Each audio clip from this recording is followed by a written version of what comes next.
दो जॉब वाली देवरानी, दो घर संभालने वाली जेठानी का पहनावा। बाप रे, सास और दादी सास की साड़ी देखो कितनी महंगी लग रही है। अरे पूरी कढ़ाइयों से जड़ी हुई है इनकी साड़ी तो। और बहू को देखो कैसी 2 कौड़ी की साड़ी पहनाकर मंदिर लेकर आई है दोनों। हाँ तुम सही कह रही हो, ये लोग बहू को नौकरानी बनाकर रखती हैं और खुद सारा दिन टिपटॉप बनकर रहती हैं। अब घर आकर गीतांजलि और चंचल गुस्से से अपने दोनों गांव की बहू से, हेमा बहू, पूजा बहू, मैंने तुम्हें कहा था ना कि मंदिर जाने से पहले तैयार हो जाना, लेकिन उसके बाद भी तुम अपनी जिद पर यह साधारण साड़ी पहनकर हमारे साथ मंदिर आ गई, जिसका नतीजा ये हुआ कि आस पड़ोस के लोगों को अब ये लगने लगा है कि हम तुम्हें जानबूझकर ऐसे कपड़े पहनने को कहते हैं। हाँ माँ जी बिल्कुल ठीक कह रही हैं। अरे इतनी महंगी महंगी साड़ियाँ, गहने, जेवर सब देने के बाद भी तुम दोनों उन्हें पहनती नहीं हो, आखिर क्यों बहू? माँ जी हमें घर संभालने से फुर्सत मिले तब ना हम दोनों खुद पर ध्यान देंगे। हाँ हेमा बिल्कुल ठीक कह रही है माँ जी। मुझे नहीं पता बहू, कल से तुम दोनों घर में सुंदर कपड़े पहनकर ही घर संभालोगी। अब अगले दिन महंगी साड़ियाँ, हैवी ज्वेलरी पहनकर हेमा और पूजा रसोई में आती हैं। अरे पूजा, माँ जी के कहने पर मैंने ये हैवी साड़ी पहन तो ली, लेकिन मुझसे काम नहीं हो पा रहा है। मुझे भी, लेकिन करना तो पड़ेगा ही। अब इतना कह के पूजा हैवी साड़ी, गले में जेवर, हाथों में मोटी मोटी चूड़ियां पहनकर झूठे बर्तनों को धोने सिंक के पास आती हैं और बर्तन धोना शुरू करती हैं। लेकिन तभी बर्तनों का सारा झूठा गंदा पानी उसकी महंगी साड़ियों पर गिरने लगता है। हे भगवान, मेरी तो पूरी साड़ी गंदी हो गई है। हेमा देखो मेरी साड़ी गंदी हो गई। अब हेमा जो खुद झुककर सिलबट्टे पर मसाला पीस रही होती है, जिससे उसकी साड़ी का आगे वाला हिस्सा सिलबट्टे से लगकर गंदा हो रहा होता है। साथ ही उसका ब्लाउज जो कि फुल स्लीव्स का है, वो भी बार बार सिलबट्टे पर रगड़ खाने की वजह से मसाले में सन चुका होता है। पूजा मुझे क्यों बोल रही हो? मेरी तो ब्लाउज साड़ी दोनों ही गंदी हो गई। मैं तो जा रही हूँ इसे बदलने। अब वो दोनों गंदी साड़ी में घर वालों के सामने आती है तो, अरे हेमा, तुमने ये क्या हालत बना रखी है अपनी? और पूजा, तुम्हारी साड़ी इतनी गीली कैसे हो रही है? अरे वो मैं बर्तन धो रही थी, जिस वजह से मेरी हैवी साड़ियाँ गंदी हो गई। हाँ, और मैं मसाला पीस रही थी, जिस वजह से मेरी आगे की साड़ी और फुल बाजू का ब्लाउज पूरा गंदा हो गया। इसीलिए अब हम जा रहे हैं इसे बदलने। तभी गीतांजलि और चंचल वहां आकर, हाँ बदल लो। तुम दोनों तो यही चाहती हो कि दुनिया के लोग हमें ही ताने दें कि हम अपनी बहू को अच्छे कपड़े पहनने को नहीं देते। सही कहा। अरे अपनी उम्र में तो हम 16 श्रृंगार करके 100 सदस्यों का परिवार संभालते थे। खैर छोड़ो, जाओ जो करना है करो। अब हेमा पूजा सिंपल साधारण साड़ी को पहनकर रसोई में आती हैं और खाना बनाती हैं। उसके बाद अपने सभी परिवार के सदस्य को खाना खिलाती हैं और फिर परिवार के सभी सदस्यों का टिफिन पैक करती हैं। अब सभी लोग एक एक करके घर से अपने अपने काम पर निकल जाते हैं। वहीं हेमा और पूजा मिलकर घर के सभी सदस्यों के गंदे कपड़े धोती हैं। उसके बाद बाजार जाकर सब्जी लेकर आती हैं। फिर शाम को हेमा दादी सास और सास को चाय बनाकर देती है और पूजा छत से कपड़े लाकर उन्हें आयरन करती है। हे भगवान, एक टांग पर दोनों बहू घर ही संभालती रहती हैं। अरे थोड़ा बहुत बहू अपने पहनावे पर भी ध्यान दे दो। दादी जी, घर संभालते संभालते खुद पर ध्यान देने का समय ही नहीं मिलता, और फिर घर में कितने काम होते हैं। सच में अभी भी इतने काम करने के बाद रात का खाना और बर्तन बाकी है। ठीक है बहुओं, जाओ काम करो। अब दोनों ही जेठानी रसोई में आकर रात का खाना बनाती हैं और फिर पूरे परिवार का एक साथ खाना लगाती हैं। अब डाइनिंग टेबल पर बैठी दादी माँ, सास, ससुर, हेमा और पूजा के पति, उनके दोनों देवर और दोनों बच्चे स्वाद लेके खाना खा रहे होते हैं। वहीं बगल में खड़ी हेमा फोन देख रही होती है। अरे भाभी, फोन में क्या देख रही हो? खाना भी खा लो। नहीं देवर जी, आप लोग खा लीजिए। आपके खाने के बाद मैं और पूजा साथ में खा लेंगे। लगता है फोन में कुछ ज्यादा इंटरेस्टिंग चीज देख रही है भाभी जी हमारी। हाँ, वो एक साउथ इंडियन डिश देख रही हूँ, कैसे बनाते हैं। अगर समझ में आया तो सुबह आप लोगों को वही बनाकर खिलाऊंगी। ये सुनते ही गीतांजलि ताने कसते हुए, हाँ, फोन में भी बस खाना पीना, बर्तन, कपड़े ही देखना। कभी ये मत देखना कि अपने आप को कैसे सुंदर तरीके से तैयार किया जाए। सच में ये लोग तो फोन में भी घर संभालने वाली चीज ही देखती हैं। ये सुनकर हेमा फोन बंद कर देती है। कुछ देर के बाद सभी लोग खाना खाकर वहां से चले जाते हैं, जिसके बाद हेमा और पूजा भी खाना खाती हैं और फिर झूठे बर्तनों को धोकर अपने कमरे में आराम करने चली जाती हैं। इसी तरह अगले दिन बंटी और बबली स्कूल यूनिफॉर्म में अपनी माँ से, माँ आज स्कूल में पेरेंट्स मीटिंग है 10 बजे, तो आप टाइम पर आ जाना। हाँ मम्मी, लेट मत होना। हाँ बिल्कुल, हम लेट नहीं होंगे। फिलहाल तुम लोग स्कूल जाओ। अब बच्चों को स्कूल भेजने के बाद पूजा और हेमा पूरे घर में झाड़ू लगाती हैं और फिर गंदे कपड़ों को धोती हैं और फिर रसोई में लगे जाले को साफ करने लगती हैं। चलो पूजा, रसोई के जालों की सफाई तो हो गई, अब टाइम देखकर माँ जी को चाय दे देती हूँ। अब हेमा जैसे ही फोन ऑन करती है वो देखती है कि घड़ी में 10:30 बज चुके हैं। अरे बाप रे, ये क्या पूजा, हमें तो बच्चों की पेरेंट्स मीटिंग में जाना था 10 बजे और अब 10:30 हो चुके हैं। हे भगवान, चलो फटाफट चेंज करके आते हैं। अब समय नहीं है पूजा, अब हमें पहले स्कूल जाना चाहिए। अब दोनों उसी गंदी हालत में स्कूल पहुंचती हैं। एक्सक्यूज मी, 1 सेकेंड, आप यहाँ किसके साथ हैं? जी हम अपने बच्चों की पेरेंट्स मीटिंग में आए हैं, ये बंटी बबली हमारे ही बच्चे हैं। Oh really? मुझे तो तुम दोनों का पहनावा देखकर लग ही नहीं रहा कि तुम पेरेंट्स हो। मुझे तो लगा कि हमारे स्कूल की मेड चेंज हो गई है। बाय द वे, आपके बच्चों की यूनिफॉर्म तो बहुत क्लीन है, फिर आपका पहनावा इतना मैला कैसे है? जी हमारे बच्चों की यूनिफॉर्म इसलिए साफ है क्योंकि हम उनकी सभी चीजों को बहुत ही ध्यान रखते हैं जी, और इन्हीं सब के चक्कर में हम पहनावे के ऊपर ध्यान नहीं दे पाते हैं। I respect your work, but please आप अपने पहनावे पर भी थोड़ा ध्यान दीजिए क्योंकि हमारे स्कूल की भी कोई रेपुटेशन है। अगर आप जैसे पेरेंट्स यहाँ आएंगे तो स्कूल का रेपुटेशन खराब होगा। जी हम आगे से ध्यान रखेंगे। अब हेमा पूजा बच्चों को लेकर घर आ जाती हैं। वहीं बच्चे अपनी परदादी और दादी से स्कूल की सारी दास्तान कह देते हैं। इन दोनों ने तो अपने पहनावे के चक्कर में हर जगह हमारी बदनामी कर रखी है। हे भगवान, बहू तुम दोनों ने अपने बच्चों के स्कूल में भी उनकी नाक कटवा दी। अरे तुम्हें पता है ना तुम्हारे बच्चे कितने जाने माने स्कूल में पढ़ते हैं, उसके बाद भी तुम ऐसे पहनावे में गई थी वहां। माँ जी घर संभालते संभालते ध्यान ही नहीं रहा कि हमें पेरेंट्स मीटिंग में भी जाना है। अब इसी तरह कुछ हफ्ते गुजरते हैं और एक दिन गीतांजलि के घर में पड़ोस की संगीता अपने घर में रात के खाने का न्योता देके आती है, जिसके बाद गीतांजलि चंचल अपनी दोनों बहू को लेकर दावत में पहुंचती हैं। दोनों ही बहू सुंदर सी साड़ी, मांग में हल्का सिंदूर, हाथों में प्यारी सी चूड़ियां, गले में हार पहनकर तैयार होती हैं और अपनी सास और दादी सास के साथ दावत का खाना खा रही होती हैं। तभी मोहल्ले के लोग दोनों बहू को सुंदर कपड़ों में देखकर, अरे देखो ये चंचल लोगों के आगे अपनी बहू को कितनी सुंदर बनाकर लेकर आई है। वैसे तो घर में नौकरानी से भी बदतर हालत रहती है अपनी बहुओं की। सच कहा तुमने, अच्छा ढोंग कर लेते ये लोग भी मोहल्ले वालों के आगे। ये सुनकर चंचल अपनी बहू से, सुन रही हो ना तुम दोनों, इसीलिए कहती थी कि घर में सुंदर बनकर रहो, अपना पहनावा अच्छा रखो। देखो अब तो आस पड़ोस को भी यही लगने लगा है कि हम लोग तुम्हें अच्छे कपड़े नहीं देते पहनने को। अब पार्टी से आने के बाद दादी माँ भी दोनों बहू को बहुत सुनाती है। माँ जी आप लोगों की बातें क्यों सुनती हैं? उनकी बहू रोज तैयार होकर इधर उधर घूमती है। क्यों? क्योंकि उनके घर में नौकरानी है, लेकिन यहाँ हमारा घर हमें खुद संभालना पड़ता है। हाँ सही कहा। अब इसी तरह एक दिन पड़ोस की कविता और सविता चंचल के घर आती हैं, जहाँ दोनों ही बहू सिंपल सी साड़ी में मेहमानों को चाय पानी देती हैं। अरे चंचल, कब तक घर में नौकरानी का सहारा लेकर घर के काम पूरे करती रहोगी? अरे अब समय आ गया है कि तुम अपने चारों बेटों में से किसी एक बेटे की शादी करवा दो। हाँ सच में, नौकरानी को पैसे देकर तो तुम अपना ही नुकसान करी हो। बहू ले आओ बहू। कविता सविता ये दोनों मेरी बहू ही हैं, नौकरानी नहीं। अरे बाप रे, तेरी बहू ने ये कैसा पहनावा पहन रखा है? इन्हें देखकर तो ऐसा लग रहा है कि ये घर की बहू नहीं नौकरानी है। अरे हम लोग तो अपनी बहू को समझा समझा कर थक गए हैं। तुम्हारी तरह 36 लोग हैं जो इन्हें नौकरानी, काम वाली और ना जाने क्या क्या बोल कर जाती हैं। अब इसी तरह कुछ महीने गुजरते हैं, जिसके बाद गीतांजलि और चंचल अपनी गांव की बहू को कपड़ों का तोड़ तरीका सिखाने के लिए अपने दोनों छोटे बेटों की शादी करने का फैसला लेती हैं। पुनीत, राहुल, मैं सोच रही हूँ कि अब मैं तुम दोनों की शादी शहरी बहू से करवा दूं, ताकि उनके आने के बाद तुम्हारी ये गांव की भाभियों को थोड़ा कपड़े पहनने का तौर तरीका आ जाए। ठीक है माँ, आपकी जैसी मर्जी, हम आपके फैसले में कोई दखल अंदाजी नहीं करेंगे। अब चंचल जल्दी अपने घर में पंडित को बुलाती है। ये लीजिए चंचल जी, 2 शहरी लड़की का रिश्ता। ये दोनों ही लड़की सगी बहनें हैं। लड़की तो बहुत खूबसूरत लग रही है और पहनावा भी अच्छा है। मैं कल ही इनके घर रिश्ता लेकर जाऊंगी।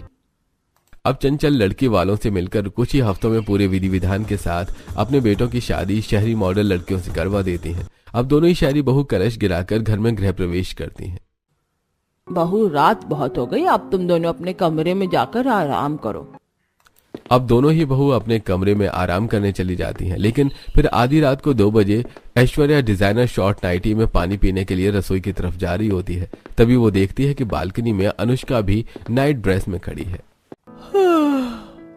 अरे तुम यहाँ क्या कर रही हो देवरानी जी? कुछ नहीं, बस थोड़ी बेचैनी हो रही थी। और तुम? वो मुझे पानी पीना था। अच्छा चलो मैं भी चलती हूँ। अब अनुष्का ऐश्वर्या रसोई में जैसे ही फ्रिज से पानी की बोतल निकालती हैं, उनके हाथ से पानी की बोतल छूट जाती है, जिसकी आवाज सुनकर चंचल उठकर फौरन रसोई में जाती है। अब चंचल अपनी दोनों बहू को छोटी छोटी ड्रेस में देखकर, अरे बाप रे, तुम दोनों ने ये क्या पहन रखा है? अच्छा हुआ मैंने ही तुम्हें देखा है। अगर ऐसे छोटे छोटे कपड़ों में तुम्हें तुम्हारे ससुर, दादी, सास और जेठ ने देखा होता तो आफत आ जाती। ये सब क्या है बहू? एक्सक्यूज मी मम्मी जी, ये नाइट ड्रेस है और हमें इन्हीं छोटे कपड़ों में नींद आती है। सही कहा। और मम्मी जी, अब रात बहुत ज्यादा हो गई है, आप भटकती आत्मा की तरह इधर से उधर भटकना बंद कीजिए और जाकर आराम करिए। इसी तरह मॉर्निंग में भी ऐश्वर्या और अनुष्का छोटे फैंसी कपड़ों में ही अपने पूरे परिवार वालों के लिए खाना बनाती हैं और उसे डाइनिंग टेबल पर लाकर रखती हैं। डाइनिंग टेबल पर दादी माँ, सास, ससुर, जेठ, जिठानी सभी लोग बैठे हुए होते हैं। ए भगवान, बहू ने ये कैसे कपड़े पहन रखे हैं? अरे छोटी बहू, ये सब क्या है? तुम दोनों का आज तुम्हारे ससुराल में पहला दिन है और तुम दोनों ने ऐसे अधेड़ छोटे कपड़ों में अपने सास, ससुर, जेठ, जेठानी के सामने खड़ी हो। तुम्हें शर्म नहीं आती? ये भगवान, ये तो रात में भी छोटे छोटे कपड़ों में घूम रही थी और सुबह भी सबके सामने वैसे ही कपड़ों में आ गई। बहू, ये कैसे कपड़ों में तुम हमारे सामने आकर खड़ी हो गई हो? आज तक तुम्हारी जेठानियों ने ऐसे कपड़े नहीं पहने हैं। माँ जी, हमारी जेठानियों ने क्या किया है क्या नहीं किया हमारे आने से पहले इस घर में हमें नहीं जानना, इसीलिए आप हमें उनसे मत कंपेयर कीजिए। सच में, और जेठानी जी की शक्ल देखकर तो मुझे लग ही नहीं रहा कि हमारी जेठानी है। ऐश्वर्या, बड़ी भाभी के बारे में तुम ऐसे कैसे बोल सकती हो? वो तुमसे बड़ी हैं। बेशक से उनके कपड़े सिंपल हैं, लेकिन वो सबके सामने अपनी मर्यादा में रहती हैं। ऐसा है, हमारे पास टाइम नहीं है ये सब सुनने का। खाना लगा दिया है, खाना खा लीजिए। इतना कहकर अनुष्का और ऐश्वर्या अपने अपने कमरे में चली जाती हैं और डिजाइनर कपड़े पहनकर हाथों में लैपटॉप लेकर परिवार वालों के सामने आती हैं। अरे देवरानी जी, आप लोग कहाँ जा रही हैं कपड़े बदल कर? और ये कपड़े तो पहले वाले कपड़ों से और ज्यादा छोटे हैं। जेठानी जी, मैं और ऐश्वर्या जॉब करती हैं और हम दोनों ही जॉब पर जा रही हैं। रुको, जॉब पर जाने की कोई जरूरत नहीं है। क्या कहा? जॉब पर? मुझे तो नहीं पता था कि तुम जॉब भी करती हो। ऐसे कैसे नहीं पता था? शादी के बायोडेटा में साफ लिखा था कि हम जॉब करते हैं। राइट? हाँ हाँ लिखा था, पर हमने उसे नजरअंदाज किया क्योंकि हमें तुमसे काम नहीं करवाना था। चलो अपना ये लैपटॉप रखो और अपनी जेठानी के साथ घर संभालो। ऐसा बिल्कुल नहीं होगा माँ जी, हम अपना काम नहीं छोड़ेंगे। इतना कहकर ऐश्वर्या और अनुष्का इतराते हुए लैपटॉप लेकर वहां से चली जाती हैं। अब दोनों ही जेठानी ब्रेकफास्ट के सारे झूठे बर्तन जाकर रसोई में धोती हैं, फिर अपने बच्चों को तैयार करके उन्हें स्कूल में बस में बिठाती हैं और फिर घर के गंदे कपड़ों को धोती हैं। अब शाम को पूजा और हेमा छत पर शाम की चाय पीते हुए, हेमा, हमने तो सोचा था कि देवरानी आएगी तो हमारी थोड़ी मदद हो जाएगी, लेकिन हमारी देवरानियां तो जॉब करने वाली आ गई। सच में, और तो और उनका पहनावा देखकर तो मुझे शर्म आ रही थी। अब रात को हेमा पूजा सबको रात का खाना बनाकर खिलाती हैं। सभी लोग खाना खाकर आराम करने चले जाते हैं। वहीं अब तक उनकी देवरानी ऑफिस से घर में नहीं आती। देखते देखते 12 बज जाते हैं और तब ऐश्वर्या और अनुष्का ऑफिस से घर आती हैं। अरे, आप लोगों को ऑफिस से आने में बहुत समय लग गया? हाँ, कहाँ लग गया था इतना समय? 1 मिनट, आप होती कौन है हमसे सवाल जवाब करने वाली? सच में, और वैसे हम पार्टी कर रहे थे इसलिए हमें लेट हो गया। कोई बात नहीं, चलो खाना खा लो। नहीं, हम खाना बाहर से खा कर आए हैं। अब दूर खड़ी गीतांजलि और चंचल अपनी दोनों ही छोटी बहू का ये बर्ताव देख रही होती हैं। अगले दिन सुबह फिर से दोनों देवरानी छोटे छोटे टाइट फैंसी कपड़ों में अपनी जेठानी के ऊपर चिल्लाती हुई। ये सब क्या है जेठानी जी? आप दोनों सुबह 5 बजे रसोई में लगी हुई हैं, लेकिन अब तक हमारा टिफिन रेडी नहीं किया। हाँ, हमें लेट हो रहा है, हमें टिफिन दीजिए जेठानी जी। तभी वहां आती चंचल। 1 मिनट, ये कैसे चिल्लाकर बात कर रही हो तुम अपनी जेठानियों से? अरे, अगर तुम्हारी कंपनी में टाइम को लेकर इतनी पाबंदी है तो अपना टिफिन खुद बनाया करो। क्यों? ये दोनों क्या करती हैं पूरे दिन घर में? इनकी वजह से हमें लेट भी हो गया। अब अनुष्का ऐश्वर्या वहां से चली जाती हैं, लेकिन फिर कुछ घंटे बाद हेमा। पूजा, हमारी जॉब करने वाली दोनों देवरानी बिना टिफिन लिए ऑफिस चली गई। हमें उनका टिफिन उनके ऑफिस पहुंचा देना चाहिए। हाँ, सही कह रही हो, चलो चलते हैं। अब दोनों ही जेठानी अपनी देवरानी का टिफिन पैक करके सादे कपड़ों में उनके ऑफिस पहुंचती हैं और कैबिन में जाकर उनका टिफिन देती हैं। अरे जेठानी जी, आप यहाँ? हाँ, आप यहाँ क्या कर रही हैं? अरे, आप दोनों जॉब करती हैं, समय से खाना नहीं खाएंगी तो आपको दिक्कत होगी, इसीलिए हम टिफिन लेकर यहीं आ गए। ये लीजिए अपना टिफिन। अब ऐश्वर्या अनुष्का की जेठानी को देखकर ऑफिस स्टाफ से, oh my God, Anushka Shivani तुम्हारी जेठानी है, इनकी हालत तो नौकरानी से भी ज्यादा बदतर लग रही है। सच में ऐश्वर्या, अनुष्का, तुम्हारा पहनावा तो इतना स्टाइलिश और तुम्हारी जेठानी का पहनावा इतना घटिया। अरे कैसी फटीचर सी साड़ी पहन रखी है इन्होंने, मुझे तो लगा है तुम्हारे घर की नौकरानी है। जेठानी जी, आप खड़ी खड़ी ये सब सुन क्या रही हैं? जाइए यहाँ से। सच में आप दोनों ने हमारी इंसल्ट करवा दी हमारे ऑफिस में। आज के बाद ये गलती दोबारा मत करना, चली जाइए यहाँ से। अब नम आंखों से दोनों ही जेठानी अपनी देवरानी के ऑफिस से वापस घर आती हैं। तभी गीतांजलि और चंचल उनकी आंखों में आंसू देखकर, क्या हुआ बहू, रो क्यों रही है? हाँ बहू, क्या हुआ बताओ। अब हेमा पूजा सारी दास्तान अपनी सास और दादी सास से कहती हैं। हे भगवान, इन दोनों ने ऐसा किया तुम्हारे साथ?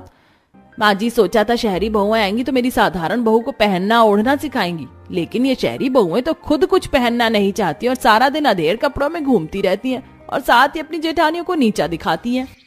इसी तरह कुछ हफ्ते गुजरते हैं और एक दिन ऐश्वर्या और अनुष्का छोटे छोटे मॉडर्न कपड़ों में तैयार होकर कहीं बाहर घूमने जा रही होती है। तभी हेमा और पूजा वहां आकर, देवरानी जी, आज तो संडे है, आज आपका तो ऑफिस है ही नहीं, तो आप क्या कहीं घूमने जा रही हैं? हाँ देवरानी जी, बताइए ना, और अगर आप कहीं जा रही हैं तो हमें भी अपने साथ ले चलिए ना, क्योंकि हमें तो मौका ही नहीं मिल पाता है घर संभालते संभालते कहीं जाने का। हाँ, हम घूमने जा रहे हैं, लेकिन आप दोनों ने ऐसा सोच भी कैसे लिया कि हम अपने साथ आपको लेकर जाएंगे? अरे आपके अंदर से गंदे सड़े मसालों की बदबू आती है, बदबू, ऊपर से आपका ये 2 कौड़ी का पहनावा। नहीं नहीं, ये तो बस घर संभालते वक्त पहनना पड़ता है, हम इसे चेंज कर लेंगे। नो वे, काम करके आप लोगों ने अपनी हालत नौकरानी से भी बदतर कर ली है। अरे आपके बदन से तो पसीने की इतनी गंदी बदबू आती है कि बगल में खड़ा इंसान ठीक से सांस भी ना ले पाए, इसीलिए आप हमारे साथ नहीं जा सकती। राइट, एंड आपके लिए एक राय है जेठानी जी कि अगर आप अच्छा पहनावा नहीं पहन सकती तो कम से कम अच्छी क्वालिटी का परफ्यूम ही लगा लिया कीजिए। अब अपनी दोनों जेठानी के पहनावे की इंसल्ट करके अनुष्का ऐश्वर्या वहां से चली जाती हैं। अब कमरे में पूजा हेमा एक दूसरे से, हेमा, क्या सच में हम इतने बेकार हैं? पता नहीं, शायद लगता है घर संभालते संभालते हमने अपने आप को सच में पूरी तरह से खत्म कर लिया है। पूजा, पर माँ ने कहा था असली खूबसूरती ससुराल के घर संभालने में ही है। हाँ, तुम ठीक कह रही हो, छोड़ो इनकी बातों को। अब इसी तरह कुछ हफ्ते गुजरते हैं और एक दिन जॉब करने वाली देवरानी की माँ उनसे मिलने उनके घर आती है। तभी घर संभालने वाली जेठानी उनकी माँ को सोफे पर बैठाती है, चाय नाश्ता देती है। तब जाकर सामने से जॉब करने वाली देवरानी स्टाइलिश कपड़ों में वहां आती है। अरे माँ, आप कब आई यहाँ? अच्छा माँ, हमारी दोनों नौकरानी ने आपकी सेवा पानी तो अच्छे से की ना? मतलब कोई दिक्कत तो नहीं हुई ना? नहीं नहीं, ये तो बहुत ही प्यारी बच्ची है, घर में घुसते ही मेरी सेवा में लग गई। तभी पीछे से आते गीतांजलि और चंचल। हाँ, सेवा में लगेंगे क्यों नहीं, आखिर ये दोनों इस घर की बड़ी बहू जो है। लेकिन शर्म की बात यह है कि आपके सामने ही आपकी बेटी अपनी दोनों जेठानी को नौकरानी का दर्जा दे रही है। हाँ, वो भी बस इसलिए, क्योंकि उनका पहनावा साधारण है। अरे रहने दीजिए सासू माँ, माँ जी तो पहली बार हमारे घर आई हैं, छोड़िए, कोई बात नहीं। ऐसे कैसे कोई बात नहीं बहू? अरे तुम दोनों इनसे ओहदे में इतनी बड़ी हो, उसके बाद भी ये तुम्हारी इज्जत नहीं कर रही है। मुझे तो शर्म आ रही है कि दोनों मेरी बेटी हैं। मैं जा रही हूँ यहाँ से, और बहू मुझे माफ कर दो, अपनी बेटियों की तरफ से मैं तुमसे माफी मांगती हूँ। अब इसी तरह कुछ हफ्ते गुजरते हैं और एक रात अचानक गीतांजलि की तबीयत खराब हो जाती है और दोनों ही गांव की बहुएं आधी रात से ही गीतांजलि के पास बैठकर उसके माथे और पैरों में तेल लगा रही होती है। तुम दोनों क्यों परेशान हो रही हो? जाओ आराम कर लो। कोई बात नहीं दादी जी, आप आराम कीजिए, हम ठीक हैं। बहू, फिर तुम्हें सुबह घर भी संभालना है। माँ जी, सब हो जाएगा। अब अगले दिन पूरी रात जागने के कारण पूजा और हेमा की आंखें लाल हो रही होती हैं। तभी वो दोनों अपनी पहली बार अपनी जॉब करने वाली देवरानी से मदद मांगते हुए कहती हैं। देवरानी जी, आज आप दोनों काम पर मत जाइए, दादी जी की तबीयत कल रात से ही बहुत खराब है। हाँ, आज आप दोनों घर संभाल लीजिए, हम थोड़ा आराम कर लेते हैं, हम रात भर जगे हैं। एक्सक्यूज मी, हम जॉब करने वाली लड़कियां हैं, घर संभालने वाली नहीं। ये सब आप ही कीजिए। सच में इन्होंने सोच भी कैसे लिया कि हम अपना जॉब छोड़कर इनका घर संभालेंगे। इतना कहकर अनुष्का और ऐश्वर्या दोनों ही वहां से चली जाती हैं, जिसके बाद हेमा और पूजा खुद से ही दलिया और हल्के फल लाकर दादी माँ को देती हैं। अरे तुम दोनों सारी रात जगी थी, तुमने आराम नहीं किया। अपनी देवरानी को बोल देती कि वो आज जॉब की छुट्टी कर लेती। माँ जी, बोला था पर उन्होंने साफ मना कर दिया। अब एक टांग पर दोनों बहू अपनी दादी माँ की दिन रात सेवा करती हैं और पूरा घर संभालती हैं। वहीं उनकी जॉब करने वाली देवरानी सिर्फ जॉब करने जाती है। एक दिन अमित, चंचल, माँ, शेखर, राजीव, पुनीत, राहुल और चारों बहू, मेरी बात ध्यान से सुनो। कल हमारे घर में हमारे बिजनेस से जुड़कर काम करने वाले कुछ सीनियर्स हमारे घर पर आएंगे गेट टुगेदर पर। तो मैं चाहूंगा कि आप सभी लोग उनके साथ अच्छे से पेश आए। अब अनुष्का और ऐश्वर्या घर में होने वाली बिजनेस पार्टी के लिए डिजाइनर ड्रेस लेने के लिए मॉल जाती हैं। वहीं हेमा और पूजा घर की साफ सफाई करके मेहमानों के लिए बनने वाली पकवान की सामग्री लेने बाजार जाती हैं।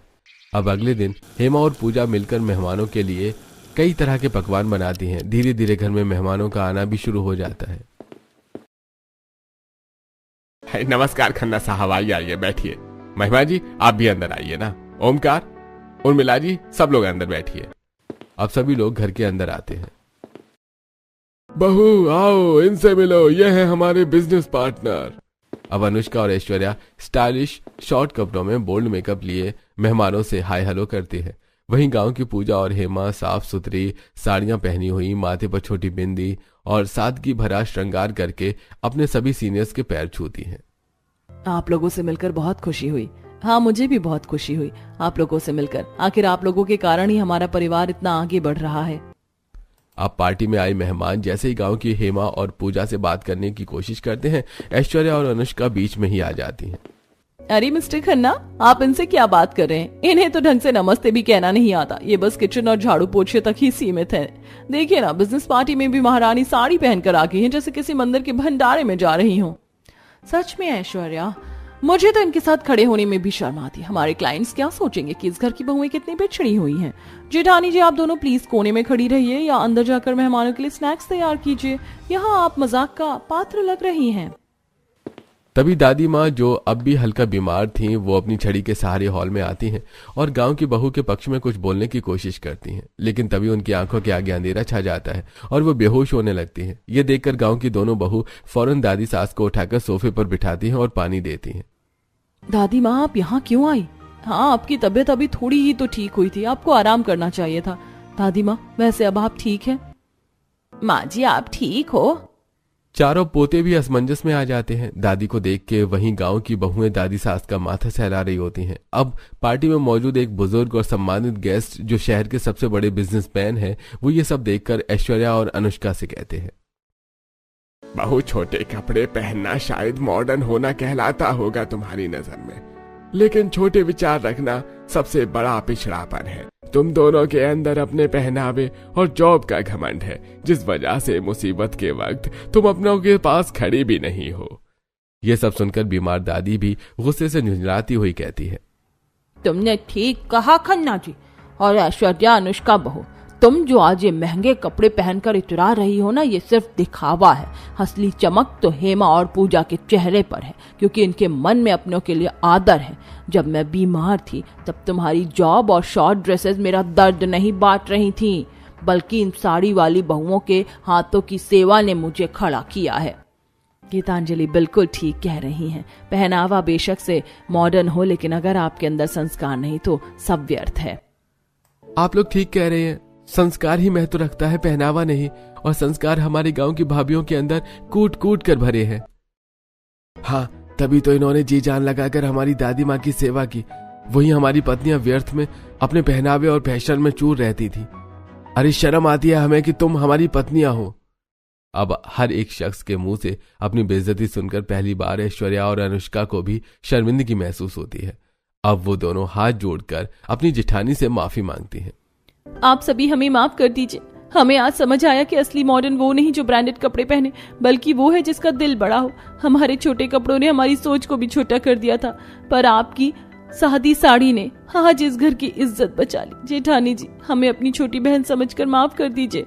दादी माँ, हम तो अपनी डिग्री और जॉब के घमंड में अंधे हो गए थे, पर आज आपकी सेवा करते हुए अपनी जेठानियों को देखा तो पता चला कि डिग्रियां सिर्फ काम दिलाती हैं, लेकिन संस्कार घर बचाते हैं। जेठानी जी, क्या आप दोनों हमें फिर से अपनाएंगी?